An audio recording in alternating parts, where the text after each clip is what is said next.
నమస్కారం ఫ్రెండ్స్. కాంగ్రెస్ ప్రభుత్వము కేంద్రం సహకారం లేకుండా ఎలాంటి అభివృద్ధి కార్యక్రమాలు చేయలేదు. సెంట్రల్ గ్రాంట్స్ సహకారం లేకుండా తమ సొంత ఫండ్స్ రేజ్ చేయలేదు. అందుకే కాంగ్రెస్ ప్రభుత్వం తమ అధిష్టానానికి విరుద్ధంగా బీజేపీ సహకారంతో తెలంగాణలో సుమారు 70% అభివృద్ధి కార్యక్రమాలు చేస్తూ ఉన్నది.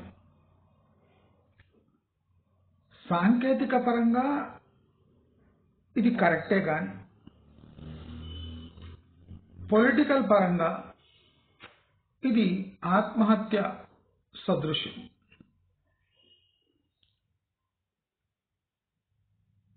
కేంద్రంలో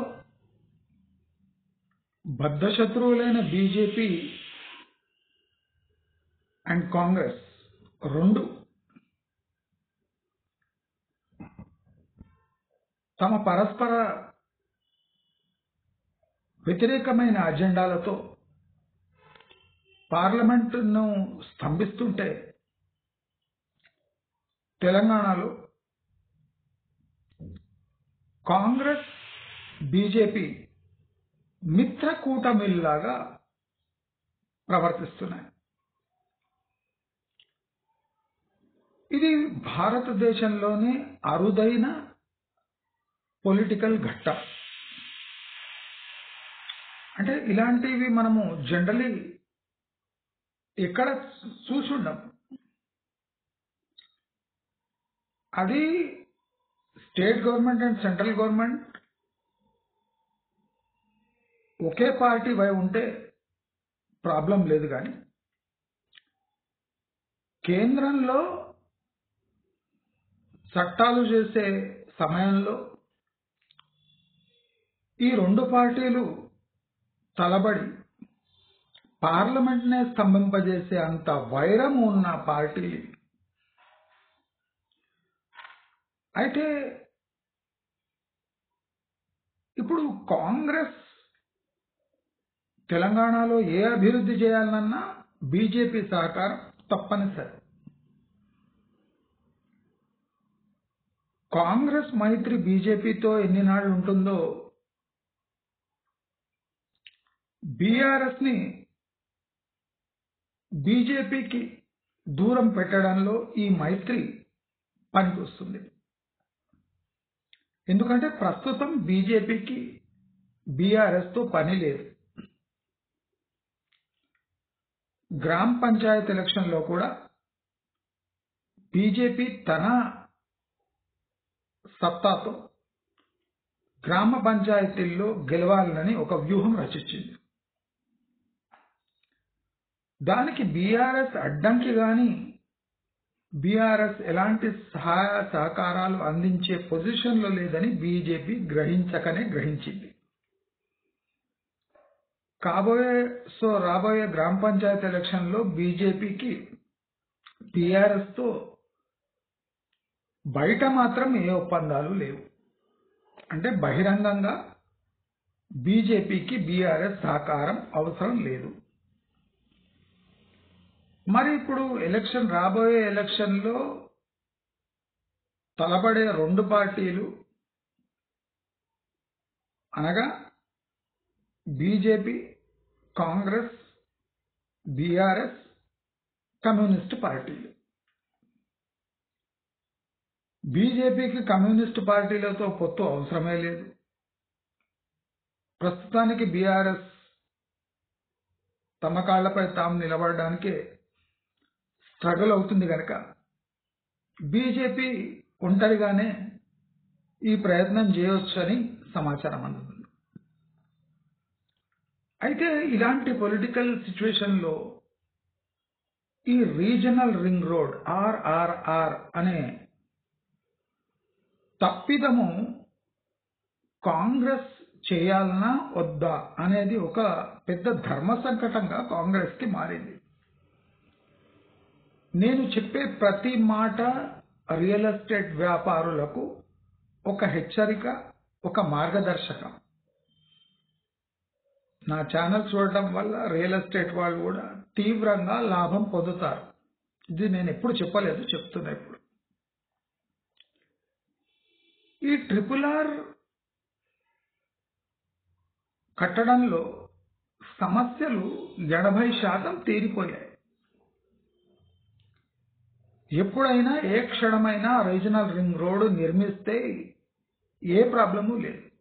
ఆ మిగతా 20% ఈజీగా లాస్ట్కు ట్యాకిల్ అయిపోతుంది. కానీ ప్రస్తుతం పవర్లో ఉన్న కాంగ్రెస్ ఈ రీజనల్ రింగ్ రోడ్ని స్టార్ట్ చేయడంలో ఎందుకు జంకుతుంది? రోడ్లు వేయడంలో ప్రాబ్లం ఏముంది? చాలా మందికి ఈ లాజిక్ అర్థమైతలేదు. బాగా రియల్ ఎస్టేట్ లో తలపండిన వాళ్ళు కూడా రీజనల్ రింగ్ రోడ్ వస్తే బాగుండు అనుకుంటున్నారు. పిచ్చి సన్నాసులు. రీజనల్ రింగ్ రోడ్ వస్తే కాంగ్రెస్ కి ప్రమాదం అని చాలా మందికి తెలియదు, గ్రహించలేకపోతున్నారు. అంటే పొలిటికలీ అంత చవటాలు వాళ్ళు. రీజనల్ రింగ్ రోడ్ లో సింహభాగం ఫండింగ్ బీజేపీ ఇస్తుంది, అంటే కేంద్రం ఇస్తుంది. కేంద్రం అనొద్దు మనం, బీజేపీ ఇస్తుంది. ఇక్కడ రోడ్లు వేయటంలో పార్టీల ప్రాముఖ్యత ఉంటుంది కానీ స్టేటా సెంట్రల్ అని కాదు. ఇప్పుడు రీజనల్ రింగ్ రోడ్ ఎవరిది? హైవే అథారిటీ, అంటే బీజేపీది. ఈ రీజనల్ రింగ్ రోడ్ వస్తే కాంగ్రెస్కి ఏం నష్టం? ఇంకా లాభమే కదా అనొచ్చు. కానీ ఈ రీజనల్ రింగ్ రోడ్ వేసేది బీజేపీ అని బీజేపీ బహిరంగంగా డోలు కొట్టుకుంటుంది. ఎలక్షన్స్ దగ్గర వస్తుంటే ఇంకా తీవ్రమైన దాడి కాంగ్రెస్ పై చేసి, ఇది మా దయ వల్ల వచ్చింది, మా వల్ల ఈ రీజన్ డెవలప్ అవుతుంది, కాంగ్రెస్ చేతగానితనం అంటే ఆపోజిట్ పార్టీ అయినా మేము దయదలిచి ఈ రీజనల్ రింగ్ రోడ్డు తెలంగాణ ప్రజల కోసం వేస్తున్నాము అని బీజేపీ గట్టిగా అరుస్తుంది.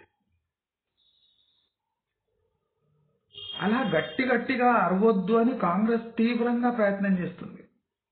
అంటే ఈ రీజనల్ రింగ్ రోడ్ని ఎలాగైనా ఎలక్షన్ దాటే వరకు కూడా దాన్ని డిలే చేపించి, చూసిండ్రా బీజేపీ మనపై కక్ష కట్టింది, ఈ రీజనల్ రింగ్ రోడ్ ఈజీగా వేయొచ్చు కానీ వాళ్ళు వేయనిస్తలేరు, మన తెలంగాణ వ్యతిరేకి బీజేపీ అని చూపించే ప్రయత్నం కాంగ్రెస్ తీవ్రంగా చేస్తుంది. ఈ కాంగ్రెస్ ప్రభుత్వం అతి త్వరగా RRR శంకుస్థాపన చేస్తే ఆ క్రెడిట్ మొత్తం బీజేపీ కొట్టుకుపోతుందని గ్రహించిన కాంగ్రెస్ ఎలాగైనా ఈ రీజనల్ రింగ్ రోడ్ని డిలే చేపియాలి.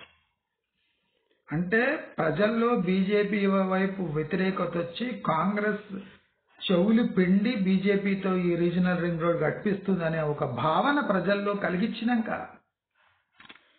ఈ రీజనల్ రింగ్ రోడ్ కార్యక్రమాలు స్టార్ట్ చేస్తే ఆ ఖాతాలో కొంత శాతం కాంగ్రెస్ ఖాతాలో పడుతుంది. ఇప్పుడు బీఆర్ఎస్ తెలంగాణ తెచ్చిన పార్టీ ఎలా అయిందో కాంగ్రెస్ ఇచ్చినా అది బీఆర్ఎస్ హైజాక్ చేసింది. అలాగే same strategy Congress. Regional ring road smooth గా స్టార్ట్ అయితే కాంగ్రెస్ కి తీవ్రమైన నష్టం. హైదరాబాద్ లో చాలా సీట్లు కోల్పోతుంది కాంగ్రెస్. బీజేపీ చాలా సీట్లు కైవసం చేసుకునే ఛాన్సెస్ ఉన్నాయి. అది బీఆర్ఎస్కి వచ్చినా అది బీజేపీకి వచ్చినట్టే, బీజేపీకి వచ్చినా అది బీజేపీకి వచ్చినట్టే. అంటే రెండు వైపులా బీజేపీ లాభపడుతుంది. బీఆర్ఎస్ సహకారం తీసుకొని గెలిచినా అది బీజేపీ ఖాతాలోకి వెళ్తుంది. అది కాంగ్రెస్ బాధ. బలమైన హైదరాబాద్ లో ఉన్న బీఆర్ఎస్ పార్టీని ఢీ కొనడం కాంగ్రెస్ తరం కాదు అని కాంగ్రెస్ గ్రహించి ఈ రీజనల్ రింగ్ రోడ్డు మన చేతుల మీదుగా మన హక్కుగా సాధించి స్టార్ట్ చేస్తే ఆ క్రెడిట్ మొత్తం కాంగ్రెస్కే వస్తుందని కాంగ్రెస్ తీవ్రమైన ప్రయత్నం చేస్తుంది. బీజేపీ ఏ క్షణమైనా ఓపెన్ చేయండి, మేము కేంద్ర మంత్రుల్ని తీసుకొని వస్తామంటుంది. కానీ కాంగ్రెస్ భయం ఏమంటే కేంద్ర మంత్రులు వచ్చి ఈ రీజనల్ రింగ్ రోడ్ పై పెద్ద పెద్ద బహిరంగ సభలు పెడితే ఈ ఊపు మొత్తం, ఈ డెవలప్మెంట్ క్రెడిట్ మొత్తం బీజేపీ వైపు మళ్ళీ లెక్క మొదటికి వస్తుందని కాంగ్రెస్ భయపడుతుంది. కావున రీజనల్ రింగ్ రోడ్ అనేది ఒక ఇన్ఫ్రాస్ట్రక్చర్ ఇష్యూ, టెక్నికల్ ఇష్యూ కాదు. ఇది సైకలాజికల్ ఇష్యూ, పొలిటికల్ ఇష్యూగా మారింది. దయచేసి ఈ రీజనల్ రింగ్ రోడ్ వస్తే అసలు రియల్ ఎస్టేట్ ముఖ చిత్రం తీవ్రంగా మారిపోతుంది హైదరాబాద్. ఈ రీజనల్ రింగ్ రోడ్ వల్ల ఫోకస్ షిఫ్ట్ అయి రియల్ ఎస్టేట్ మొత్తం చిన్నాభిన్నమై అది కాంగ్రెస్ ఖాతాలో పడుతుంది. ఆ డిస్క్రెడిట్ మొత్తం కాంగ్రెస్ తీసుకోవాల్సి వస్తుంది అని కాంగ్రెస్ గజగజ వణుకుతుంది. రీజనల్ రింగ్ రోడ్ వల్ల మొత్తం షిఫ్ట్ అయిపోతుంది. రియల్ ఎస్టేట్ మొత్తం చిన్నాభిన్నమై పలసబడుతుంది. నీళ్లు కలిపిన పాలలా తారై వెస్ట్ హైదరాబాద్ మొత్తం డిమాండ్ పడిపోయి రియాల్టర్స్ మొత్తం తిరగబడి ఫోర్త్ సిటీ తీవ్రంగా డ్యామేజ్ అయి దిక్కు దివాలా లేకుండా పోతుంది అనే ఒక భయం కాంగ్రెస్ ని కుదిపేస్తుంది. ఇది ప్రాక్టికలీ రీజనల్ రింగ్ రోడ్ ని అంటే ఇప్పుడు శంకుస్థాపన చేసినా అది ముందర పోనీయరు. ఇప్పుడు వాటాల కొట్లాట వస్తుంది. ఈ రీజనల్ రింగ్ రోడ్ లో మేము మా వాటా ఎంత, మా వాటా అంటే స్టేట్ వాటా కాదు, కాంగ్రెస్ పార్టీకి కావాల్సిన వాటా ఎంత, బీజేపీకి కావాల్సిన వాటా ఎంత, అంటే వీళ్ళిద్దరు కొట్టుకొని వస్తారు. దీంట్లో బీఆర్ఎస్ ఏం చేయలేదు. కనుక ఇక్కడ వాటాల కొట్లాట, ఓట్ల కొట్లాట తప్ప రీజనల్ రింగ్ రోడ్ ప్రజల కోసం పడే తాపత్రయం ఏమాత్రం కాదు అని తెలియజేసుకుంటూ ఫ్యూచర్ వీడియోస్లో అసలు హైదరాబాద్ రియల్ ఎస్టేట్లో రాబోయే ప్రాబ్లమ్స్, ప్రాక్టికల్ ప్రాబ్లమ్స్ ఎలా ఉంటాయని మనం డీప్గా తెలుసుకుందాం. అప్పటి వరకు నమస్కారం.